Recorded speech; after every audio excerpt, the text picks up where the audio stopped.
At this time, the next speaker will be coming up. He'll be speaking on behalf of Noah Gregg. Next speaker will be David Marcu, student leader at First Baptist Church, Center Star.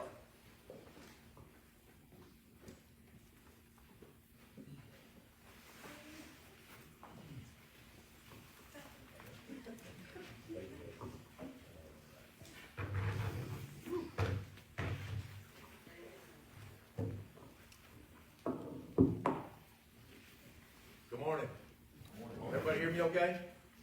I won't do the microphone either. I'll try to keep my voice up and all that. But good morning, and again, thank you all for being here. As Coach said earlier, it says a lot about where your heart is. Do you care about the love for both these young men?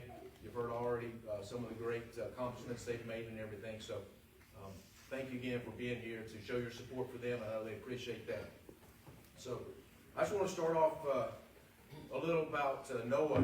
Noah texted me the other day, and he asked me, he said, "Mr. David, would you mind speaking?" I said, "Buddy, it'd be an honor to." So I'm going to start out with just some stats. I know that Carson didn't get a chance to have a whole bunch of stats, but Noah being a skilled player there, he got a lot of opportunity to rank up a lot of stats. And so this senior year, let me just run through a few of these and just stay with me, and you'll understand why I'm starting here. Noah's senior year passing 13 for 22, 280 yards, 2 touchdowns. Rushing 47 carries, 302 yards, 3 touchdowns. Receiving 56 receptions, 1,021 yards, 6 touchdowns. Defense 49 tackles, 2 interceptions. Kickoff returns 18, 406 yards, 2 touchdowns, a huge one in one of the playoff games. Punt returns 2 returns, 68 yards, 1 touchdown, and his all-purpose yards, 1,797 yards and 12 touchdowns. That's in Noah's senior year. So let me just kind of reflect on the 23-24 season nationally. Kickoff return average for Noah is 24.5. This is national. He ranked 182 nationally. In Alabama, it was 44. Alabama 4A, 12. Alabama 4A Region 7. He ranked 4th in kickoff returns. Total receiving yards for Noah, 1,021. 29th overall in Alabama. 7th overall in 4A. 2nd in Region 7. And 27th Alabama High School Athletic Association. Total return yards, 460. 11th in Alabama. Number 1 in 4A. Number 1, Region 7, 4A. Pretty impressive stats for a young man. And I say that to say this. I didn't meet Noah on the football field. I didn't meet Noah in the basketball court. And I didn't meet Noah at a track meet. To be honest with you, I'm not a coach. I met Noah in my Sunday school class. That's where I met Noah. Come to find out, he's a pretty good athlete. I learned that later on, that he's a really good athlete. But I met him in my Sunday school class. First time I ever met Noah was the summer of 2018, Panama City. We were on a youth mission trip. And Noah, at that time, he and his family were not going to our church. So that's the first time I met him or Josh. And they just experienced a tragic loss in their family. And I remember the first or second night, Noah got up and just gave a story about what that family meant to him, family member meant. And I knew something was special about this young man. I knew they had a heart of love, an abundance of love for other people, and he cared genuinely for other people. Not just for himself, but for other people. We got to spend about a week with him down there, and him and Josh, I got to realize that what a special bond between the two of them, between Josh and Noah. Josh just has a great bond between all of his kids, Hunter and Taylor. So it was kind of special. I knew that Noah was set apart to do great and mighty things. And so it was about 2 years later, fast forward, they start coming, when they come back here, they start coming to our church. And so Noah was middle school at the time, and so I didn't get a chance to meet. He wasn't in my class. He was in Brother Chris's class. And so everybody knows the year of COVID came, and so then Noah came up in my class. Well, COVID, though, shut everything down. Well, then we started meeting at our house. And they'd come over on Wednesday night, and we'd have youth at our house, and the high school boys would be there. That's the first time I remember seeing Noah walking in, a little skinny guy. He'd walk in, and we'd have dinner, and then we'd have an inspirational little video. And then after that, we'd migrate downstairs and plop down on the couches. And Noah sat right on the opposite side of the room from me on another couch. And he was just laser focused at me. He was looking at me every moment and every minute and every sentence that I would say. He was just sucking it in, and he was inquisitive, and he wanted to know the truth. And I flashed back 2 years to back when I met him in Panama City. I'm like, that's the same young man I met 2 years ago. And that's the kind of young man Noah is. He wants to know the truth. And more than anything else, he has a love for everybody. And so, after being about 3 or 4 months being there at the house, I realized that he was kind of competitive. It didn't matter if it was a game of ping pong or a pool game or a pickup football game in the front yard. He was going 100%.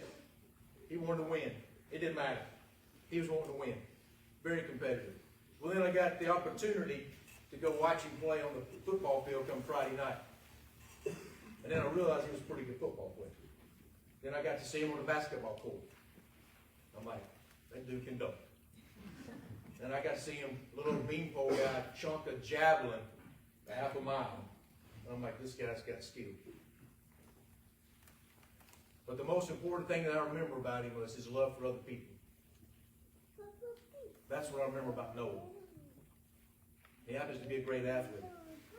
I'll tell one story. This happened this year, matter of fact. Noah called me one morning, and he said, Mr. Dave, I got a problem. I'm like, okay, is it a girlfriend problem? Is it a school problem? Is it a parent problem? What type of problem you got, buddy? He says, I just received a text from the coach at UNA.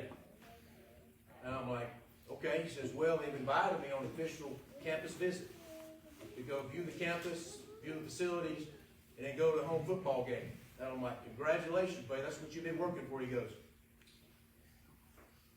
no, Mr. Dave. He says, it's this weekend. And that's Labor Day weekend. And for those of you who don't know, in our circle, Labor Day weekend, we do our youth fall retreat, which is our youth rafting trip up in Ocoee River. And Noah had already made a commitment to go. Besides that, he had already made a commitment to give the message that night. Brother Christian had asked him to give the message that Saturday night. And that Saturday was the same day he was supposed to go to UNA for his official visit. And so the first time I think I've ever heard doubt in a young man's voice. He really didn't know what to do. He was at that point in his life, he's like, I want this more than anything else. That's what he's been working for his whole life since he was a little kid, putting on that Brooks helmet and playing football in the front yard with Josh. That's all he wanted. And so here he is. He's got a decision to make. Do I go to UNA? Do I do the visit? Or do I go on the youth rafting trip? And for a moment, he didn't know what to do. So I said, buddy, what do you think you should do? And he said, well, Mr. David, he says, I gave Christian my word. And I said, and? He said, I gave God my word.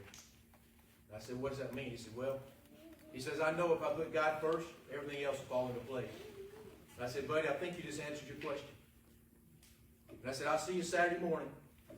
I said, I love you. We hung up. Saw him Saturday morning, had a great trip. He gave a great message that Saturday night. About 3 or 4 weeks later, he says, hey, Mr. David. I said, yeah, buddy. He said, you're not going to believe it. My phone has been blowing up since that weekend. I said, it has. He says, yes. He says, you know, before that weekend, I really didn't have a lot of attention, a lot of offers, a lot of people interested. He said, but after that weekend, my phone is blowing up. Schools are calling me, schools are texting me, wanting to come visit. And I said, you know what that means, don't you, buddy? He said, yes, sir. I said, well, you make sure you give thanks. He said, I will. And so that's the Noah that I know. He happens to be a great athlete, but more than anything else, he's a great Christian, a great young man.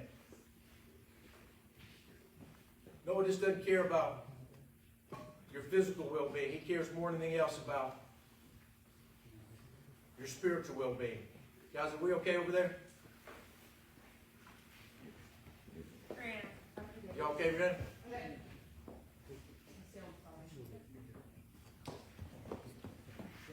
Yeah, you can go ahead. We good? Okay. All right. So after that weekend, he told me about his phone blowing up and everything. And that's just Noah cares. He cares about people. As you know, he was a team captain. I heard a comment: as Noah Gregg goes, the team goes. And so that just goes to tell you how much people, his teammates, look up to him and the leadership ability that he has and role model that he has. So I'll tell you one other thing in closing. When Noah says that he cares about you, he loves you, more than anything else, he cares about your spiritual well-being. That's just the kind of person he is. Countless young men and women will know where they'll spend eternity because of Noah's faith. He got an opportunity to share his faith with those people. And they got an opportunity to secure an eternal future. And that's Noah Gregg. That's what he cares about. That's the man I met. I didn't meet the athlete. I met the Christian young man. And it's been an opportunity just to watch him grow into a great athlete, but more than anything else, into a spiritual young man who cares ultimately about the future of his peers. And so, Noah, buddy, I'm going to close with this right here. From the mission fields of Guatemala, where he had to make a decision who you're going to put first. Thank you, Miss Sarah. To the mission fields of Panama City, the mission fields of the Ocoee River, to the mission fields of Strength to Stand, the mission fields of Brooks High School, and now the mission fields of UNA. But you're on a mission. God's got plans for you. Continue to always put Him first and foremost, and everything will work out for you. As the great Reggie White said one time after winning the Super Bowl, he's in his locker room with his child, and he says, as you guys know Reggie White, he was a Christian man, he says, after his whole life, finally won the greatest thing to know. He says, is that all there is to life? And Reggie, the reporter asked him, he said, Reggie, what do you think? He says, that's the greatest thing you ever accomplished. He said, there's more than life than that. He said, there's my walk with God. And so Noah asked me today, he said, guys, he said, David, there'll be some big people there that, if you don't mind, just share my faith. And that's the kind of person Noah is. He's a great athlete, but more than anything else, he's a great Christian young man. And so Noah said, Mr. David, there'll be a lot of people there that might hear something today. So guys, I'm just going to this is on Noah's behalf. If there's anybody out there who's struggling or trouble, there is hope. There is hope. If you need somebody to listen to, somebody to talk to, I'll be more than happy to stand around, sit around. I see Brother Eric over here, Mr. Christian over there, and Noah. If you just need somebody to talk to, we're here for you today. That's the Noah Gregg that I know. And that's the Noah Gregg that I want you guys to know. And so Noah, buddy, it's a great accomplishment. But more than anything else, your Christian walk is more important than any athletic accomplishment you can make. So from this day forward, you're on a mission. Put God first. Put football second. And everything will fall in